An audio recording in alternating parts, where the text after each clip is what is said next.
وبركاته نحمده ونصلي على رسوله الكريم أما بعد قابل قدر محترم حضرات معزز نوجوان ساتھیوں ہفتہ واری درس حدیث میں علم اور عمل کے متعلق احادیث کا ترجمہ ہو رہا ہے۔ آج کی پہلی حدیث جس کے راوی ہیں حضرت ابو ثعلبہ خشنی رضی اللہ تعالی عنہ، فرماتے ہیں قال رسول اللہ صلی اللہ علیہ وسلم، اللہ کے رسول صلی اللہ علیہ وسلم نے ارشاد فرمایا، ان اللہ فرض فرائض، اللہ تعالی نے بہت سارے کام فرض کیے ہیں، جیسے نماز، روزہ، زکوٰۃ، حج، یہ سارے کے سارے کام فرض ہیں۔ اسی طرح آدمی سچ بولے یہ بھی فرض ہے، آدمی حسن سلوک سے پیش آئے، اچھے اخلاق سے پیش آئے، حقوق العباد میں، یہ سب فرائض ہیں۔ فلا تضيعوها، فرما رہے ہیں کہ ان فرائض کو ضائع نہ کرو، ہر فرض پورے خوبی کے ساتھ ادا کرو۔ وحرم حرمات، ٹھیک اسی طرح کچھ چیزیں اللہ تعالیٰ نے حرام کی، نشہ حرام، نماز کا چھوڑنا حرام، جھوٹ بولنا حرام، دھوکہ دینا حرام، کسی کا حق کھانا حرام، یہ سب چیزیں اور اس سے بھی زائد چیزیں حرام اللہ تعالیٰ نے قرار دی۔ فلا تنتهكوها، تم ان حرمتوں کے قریب نہ جاؤ، بالکل ان حرام چیزوں کے قریب نہ جاؤ، اپنے آپ کو ان سے بچاؤ۔ پھر فرمانا ہے پیارے نبی صلی اللہ علیہ وسلم، وحد حدودا، اللہ تعالی نے اسی طرح کچھ حدود متعین کیے ہیں۔ حدود کا تعلق ہوتا ہے حقوق سے۔ مثال کے طور پہ جہاں اللہ نے سورہ بقرہ میں شوہر اور بیوی کے حقوق بیان کیے، طلاق کے مسائل بیان کیے، عدت کے مسائل اللہ نے بیان کیے، تو ہر مسئلہ بیان کرنے کے بعد فرمایا تلک حدود اللہ، یہ اللہ کے حدود ہیں، اس سے آگے نہ بڑھو۔ تو ان حقوق کو ادا کرو، اللہ کی طرف سے جو حقوق ہیں شوہر و بیوی پر، والدین اور اولاد پر، طلاق کے جو مسائل ہیں، طلاق کب دینا یا نہیں دینا، مطلقہ عورت کی عدت کیا ہے، اس کی کیا حد ہے، ان حدود کے اندر اپنے آپ کو رکھو، اس سے آگے نہ بڑھو۔ یہ تین کام، فرائض کو ادا کرنا ہے، حرام سے بچنا ہے، حدود کے اندر رہنا ہے۔ چوتھی چیز کے بارے میں پیارے نبی صلی اللہ علیہ وسلم فرما رہے ہیں کہ وَسَكَتَ عَنْ أَشْيَاء، کچھ چیزیں ایسی ہیں جن کے بارے میں اللہ تعالیٰ نے خاموشی اختیار کی، کچھ نہیں فرمایا۔ یہ کون سی چیزیں ہیں؟ جن کا تعلق اس دنیا میں ہمارے علم و عمل سے نہیں ہے۔ مثال کے طور پہ قرآن میں اللہ نے فرمایا ید اللہ، اللہ کا ہاتھ۔ اب اللہ کا ہاتھ کیسا ہے؟ ہمارے جیسا ہاتھ اللہ کا نہیں ہے، اللہ ایک نور ہے سراپا۔ اللہ اپنے ہاتھ کا استعمال کیسے کرتے ہیں کہ کسی چیز کے بارے میں ہمیں نہیں معلوم۔ ہم جب اللہ کو دیکھیں گے میدان آخرت میں تب ہمیں معلوم ہوگا کہ اللہ کا ہاتھ کا کیا مطلب۔ اسی طرح استوى علی العرش، اللہ نے قرآن میں استعمال فرمایا کہ اللہ عرش پر بیٹھ گئے، مستوی ہو گئے۔ اب اللہ ہماری طرح کرسی پر نہیں بیٹھے، ہمارا جیسا جسم اللہ کے پاس نہیں ہے، تو اب کیسا ہے اللہ نے کچھ نہیں فرمایا، خاموش۔ ہمارا کام ہے ایمان لانا۔ اسی طریقے سے میدان آخرت کی منظر کشی کرتے ہوئے اللہ نے فرمایا یوم یکشف عن ساق ویدعون الی السجود، جب اللہ نمودار ہوں گے میدان حشر میں، اللہ کی پنڈلی ظاہر ہوگی، سارے کے سارے سجدے میں گر جائیں گے۔ ہاں جو سجدہ نہیں کرے تھے دنیا میں، وہ کرنا چاہیں گے بھی تو سجدہ نہیں کر پائیں گے، لا یستطیعون۔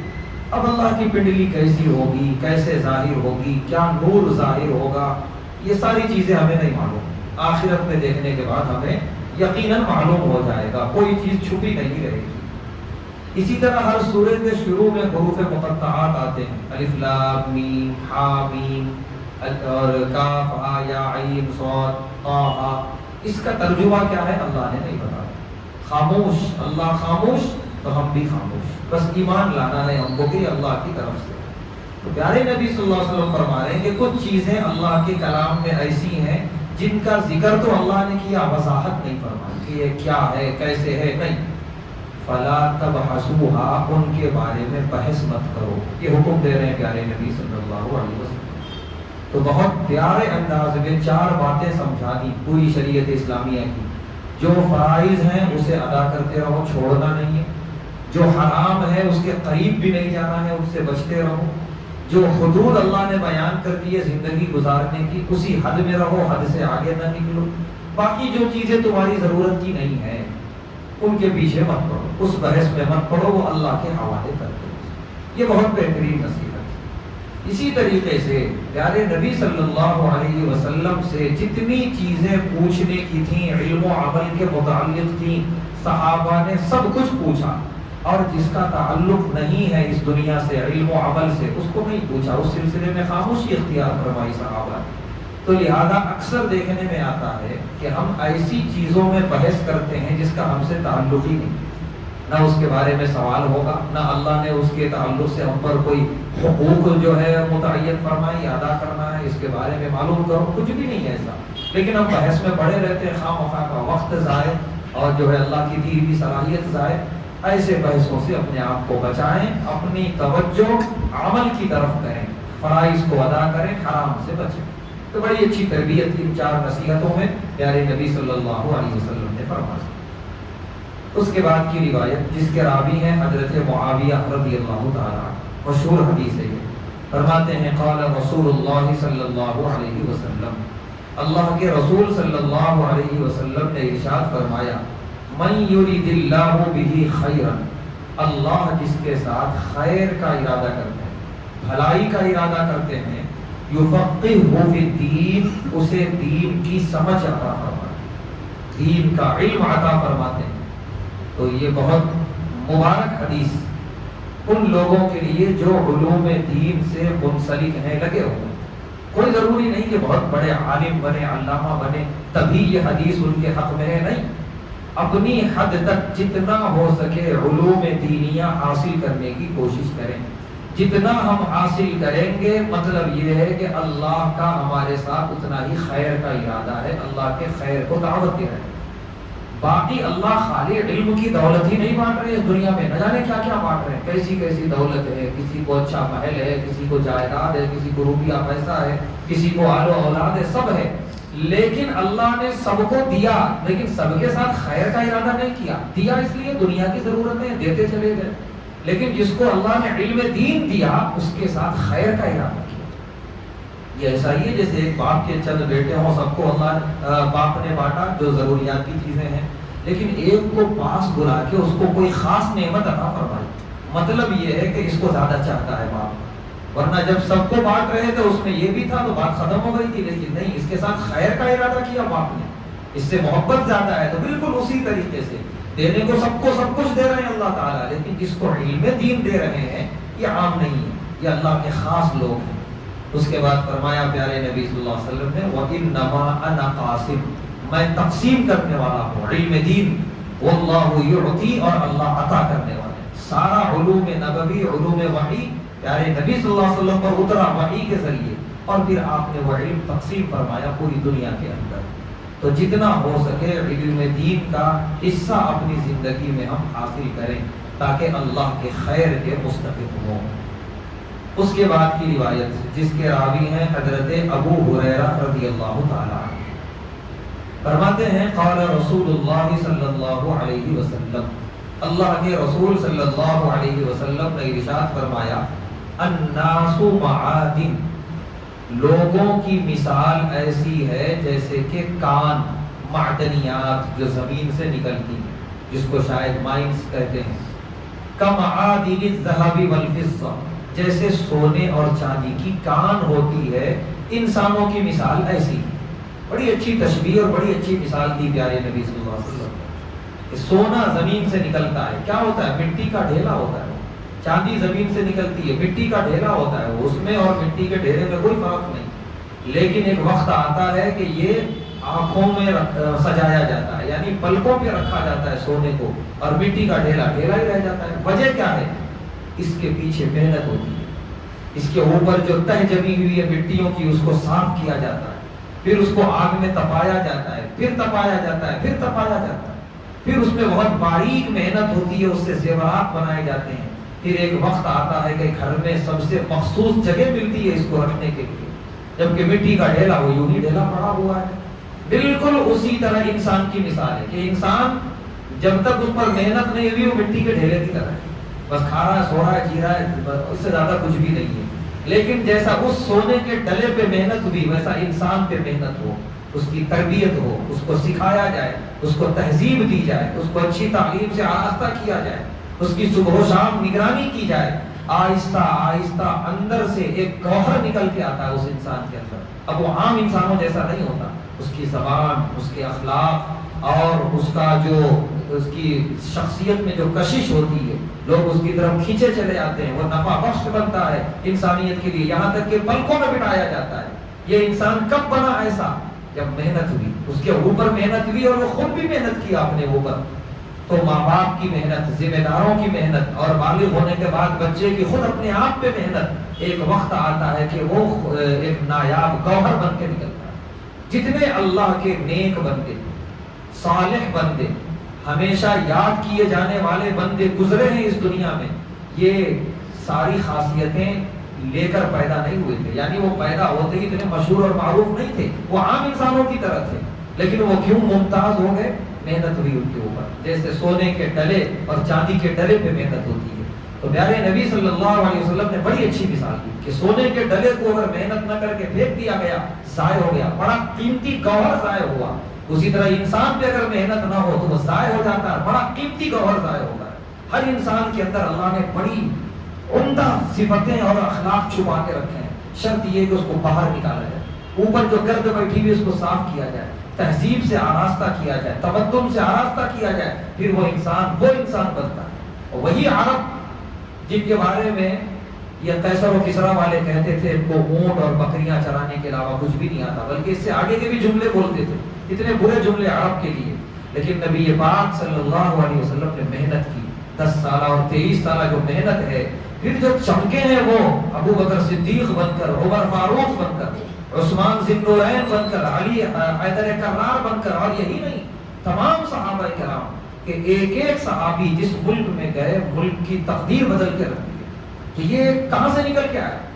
حالانکہ انہوں نے کتنے صحابہ ایسے ہیں جنہوں نے آدھی سے زیادہ زندگی گزار دی تھی، ان کو کوئی جانتا پہچانتا بھی نہیں تھا.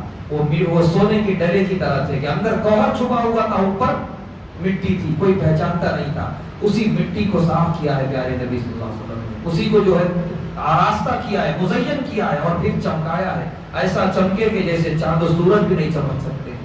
تو یہ پیارے نبی صلی اللہ علیہ وسلم فرما رہے ہیں بس انسان سمجھ لے کہ وہ سونے اور چاندی کے ڈلے کی طرح ہے. اگر محنت کرے گا بہت کچھ بنے گا، نہیں محنت کرے گا ضائع ہو جائے گا.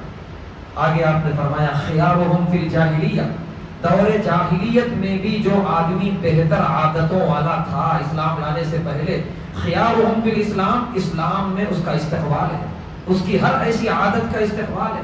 وہ نشہ نہیں کرتا تھا دور جاہلیت میں، اسلام لے آیا، نشہ سے دور رہنے پر اس کا استقبال کرتا ہے اسلام. وہ شرک کفر نہیں کرتا تھا، جیسے بہت سارے صحابہ شرک نہیں کرے زندگی میں اس وقت بھی جب اسلام نہیں لائے تھے. جب اسلام لے آئے تو الحمدللہ ان کا استقبال ہے اس شرک و کفر سے بری رہنے کا. تو جو جاہلیت میں اچھا تھا اسلام لانے کے بعد بھی اچھائی برقرار رہے گی، اسلام اس کا استقبال کرتا ہے.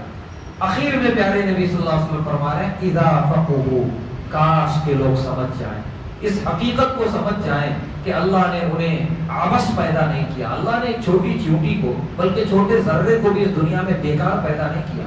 ما خلقنا السماوات والارض وما بینہما باطلا، ہم نے زمین و آسمان اور اس میں جو کچھ تم دیکھ رہے ہو اس میں کسی چیز کو ہم نے باطل اور بیکار پیدا نہیں کی. تو کیا اتنا بڑا انسان جو اشرف المخلوقات ہے وہ بیکار پیدا ہوا ہے؟ نہیں، اس کے پیچھے بڑی حکمتیں ہیں، بہت کچھ اللہ نے اس کے اندر رکھا ہے. کاش کہ انسان یہ سمجھ جائے اور سمجھ کر اپنے اوپر توجہ دے کہ مجھے کچھ بننا ہے۔